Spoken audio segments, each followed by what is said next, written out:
Thank you for making a big effort to come here. I know it took quite a lot of time. I appreciate to see you here. Our team and also. But this is also a unique opportunity to you to meet people that have different backgrounds. They speak Ukrainian, but they speak different language.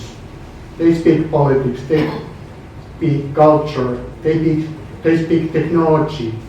We are a department of political studies. We definitely do not think about the war in Ukraine as something external to us. Today I am also looking closer, of course, at the Russian media. The whole month of Russia Today coverage was about Georgia. 80-something% of artists mentioned COVID. That's the beginning of my long journey.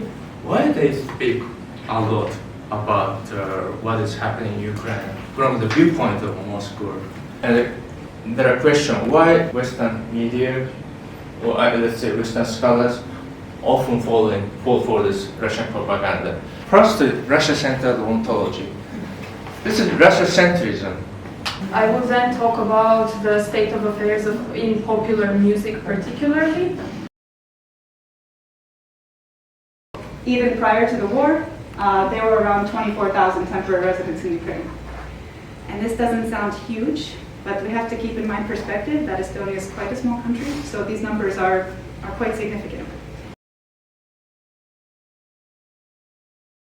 So this is true for legislation and this is true for technology, but only if we allow ourselves this reflection. And to more than 120 digital services, and it was launched in 2020. Yeah. Ukrainians, and because of our resistance, so they started to maybe they are from Directorate of Europe Integration, and they are responsible for all the steps and all the international projects and all. So it's kind of some kind of synchronized use of instruments. This is also might be related to the more, let's say, a broader or a wider definition of financial security in Estonia. Very well working global system of tax havens for international money laundering. Because in my understanding, hybrid threat is also kind of thinking about coordination of actions. Okay. And so this would be kind of like a tactic as part of a larger strategy. And so the interesting point too that you brought up was, what is the divisions within the Russian state? Do they have a coordinated strategy? It has potential to be a hybrid threat, but this is also the question of with hybrid threats, everything and nothing can be a hybrid threat. Right. Yeah. So I will need some of your creativity because later you will a little bit decide how you can use that to react to hybrid threats.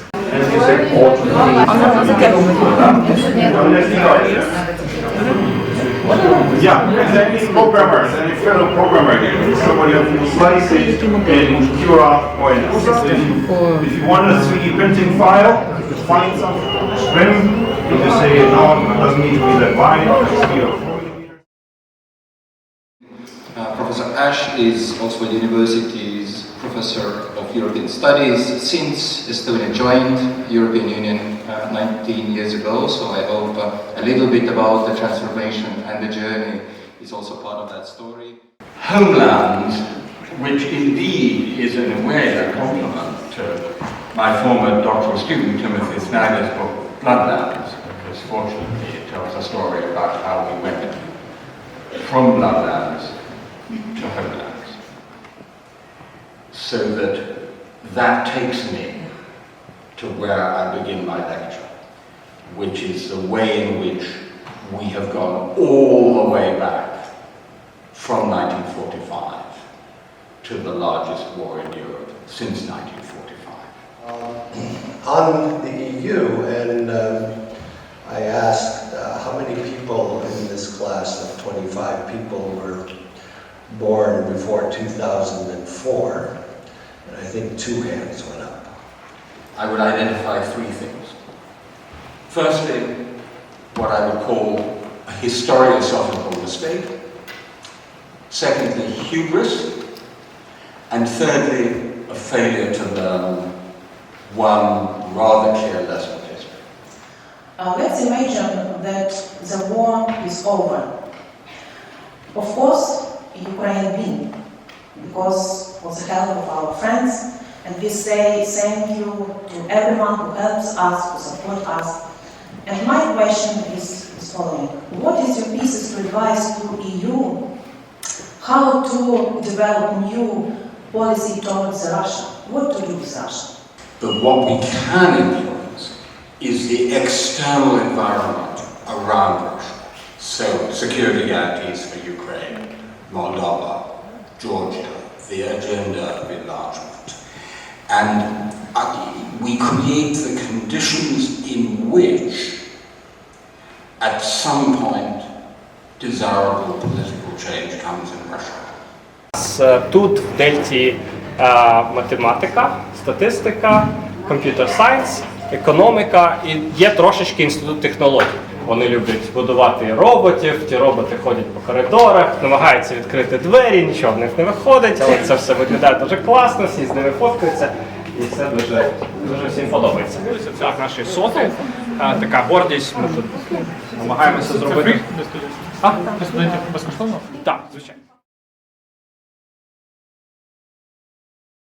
At NURE we have two educational programs, which is financial and economic security management and artificial intelligence systems. Study programs that have been updated, and it's on some of the links.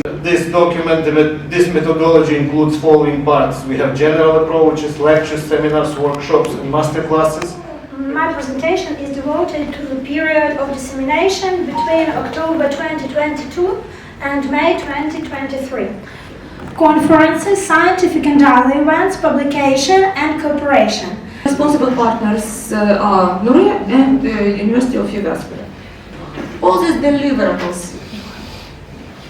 we achieved. I guess we have to sort of rewrite the goal so that we can safely include all of your networks that are mostly organization to organization, not inviting new organizations to a wider network at this stage.